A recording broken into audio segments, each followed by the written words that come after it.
আপনারা কারা? আরে আপনারা আমাকে হ্যান্ডকাপ পরাচ্ছেন কেন?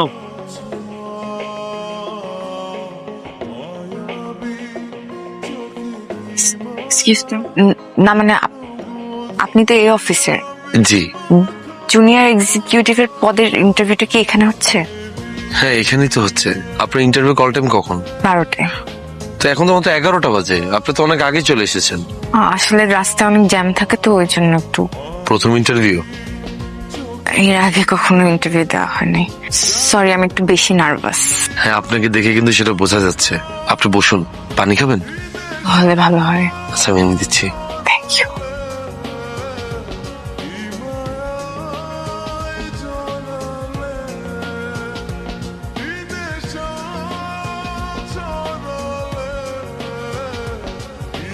আপনার ইন্টারভিউ কেমন হলো?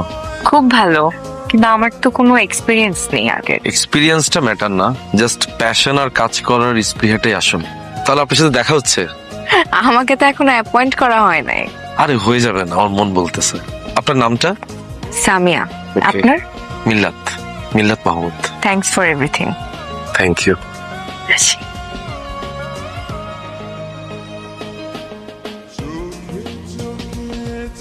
কংগ্রেচুলেশনস। বলছিলাম না আপনার জবটা হবে?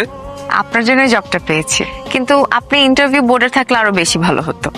আমি যদি আপনি ইন্টারভিউ নিতাম আপনি আরো নার্ভাস হয়ে যেতেন, কারণ আমি আপনাকে অনেকগুলো ধাঁধা জিজ্ঞেস করতাম, আপনি একটা অ্যান্সার দিতে পারতাম না। একটা ধাঁধা জিজ্ঞেস করি, বলেন তো কোন জিনিসের নাম নিলে সেটা একদম ভেঙে চুরমার হয়ে যায়? চিন্তা করতে থাকেন, যেদিন অ্যান্সারটা জানবেন সেদিন আমাকে বললেন, ঠিক আছে? আর যদি না পারি? কোনো একদিন আমি আপনাকে অ্যান্সারটা দিয়ে দিব, ওকে?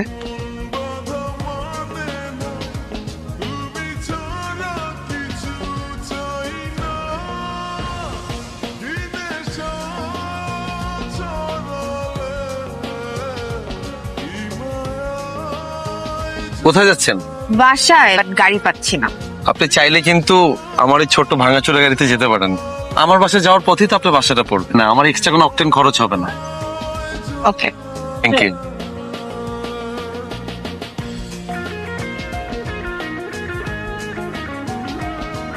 আমি কি আপনাকে বিব্রতকর পরিস্থিতিতে ফেলে দিলাম? না তা না, ভাবছি ধাঁধার উত্তর দিতে এখানে নিয়ে আসলেন, সে ধাঁধার উত্তরটা তো দিলেন না। পারতেছেন না? ইজি, নীরবতা। আশ্চর্য, এটা আমার মাথায় আসলো না কেন? নীরবতা শব্দটা উচ্চারণ করার সাথে সাথে নীরবতা ভেঙে চুরমা। আচ্ছা একটা জিজ্ঞেস করি, বলেন তো কোন জিনিস সবসময় গরম থাকে? জানি না। কোন? গরম মশলা। এসব কি ধরনের ধাঁধা? দেখেন ধাঁধা এমন একটা জিনিস, মানুষ দেখবেন কি সহজ ধাঁধার উত্তরগুলো সবসময় দেরি করে দেয়। কেন? কারণ মানুষ কঠিন উত্তরটা আগে চিন্তা করে।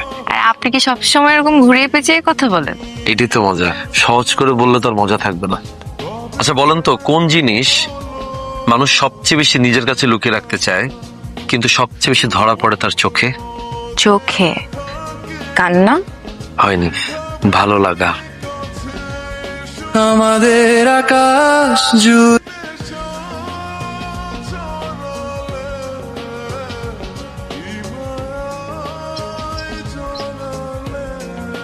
সরি, লেট করে ফেললাম নাকি?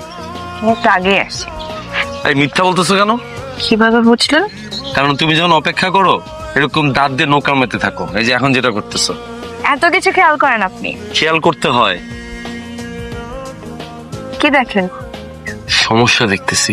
সমস্যা কোথায়? আমি খেয়াল করে দেখলাম তোমার দিকে বেশিক্ষণ তাকায় থাকলে পুরো পৃথিবীটা না কেমন জানি ঝাপসা লাগে দেখতে। খুব কবি কবি ভাব আছে। আমি একটা জিনিস ভাবলাম বুঝছো, আমার কাছে ফিল হইছে আমাদের জীবনে তো অনেক মানুষই আসে, কেউ অভ্যাস হয়ে যায়, কেউ প্রয়োজন হয়ে যায়, আবার কেউ কেউ আস্ত একটা জীবন হয়ে যায়। আমি যখন অফিসে ঢুকি আমি কিন্তু প্রথম তোমাকে খুঁজি, বাসায় ফেরার পর আমার কাছে মনে হয় আমি জানি কি ফালায় আসছি, পরে ভাবি আরে আমি তো সামিয়া কি ফালায় আসছি। আর তুমি একটা জিনিস সারা জীবন মনে রেখো, তুমি যদি কোনোদিন একটা বারের জন্য কান্না করো না, পৃথিবীর সবচেয়ে বেশি কষ্টটা কিন্তু আমিই পাবো। তোমার সাথে আমার কখনো প্রেম হবে কিনা আমি জানি না, কিন্তু আমি না তোমার রাগ ভাঙাতে চাই, তোমাকে কেয়ার করতে চাই, রাতে ফোন করে ঘুম পাড়ায় দিতে চাই। তো তুমি কি আমার জীবনের সেই মানুষটা হবা?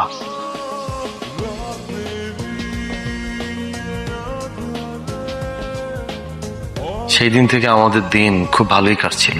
আমাদের রিলেশনশিপের 6 মাসের মাথায় আমরা সিদ্ধান্ত নিয়ে বিয়ে করব। আমাদের দুই ফ্যামিলি সেই মোতাবেক দিন তারিখও ঠিক করে ফেলে, কিন্তু বিয়ের 1 মাস আগেই হঠাৎ করে অফিসের একটা কাজে আমাকে দেশের বাইরে যেতে হয় ট্রেনিং এ। আচ্ছা, তুমি আমার উপর রাগ করতেছো কেন? রাগ করবো না, বিয়ের আর মাত্র 1 মাস বাকি, তোমার এখনই সিঙ্গাপুরে যাওয়ার লাগবে ট্রেনিং এর জন্য। প্লিজ তুমি রাগ করো না, একটু বোঝার চেষ্টা করো। আমাদের ফিউচারের কথা ভাবতে হবে না? একটু আমার উপর ভরসা রাখো প্লিজ। আমি তোমাকে কথা দিলাম আমি সারা জীবন তোমার পাশে থাকবো।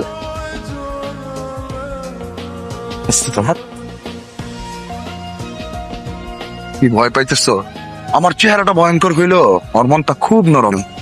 আমার নাম হান্নান, তোমরা ডাগাই দিয়ে আসি, আমি একাই যেতে পারবো। আজকে আমি দিয়ে আসি।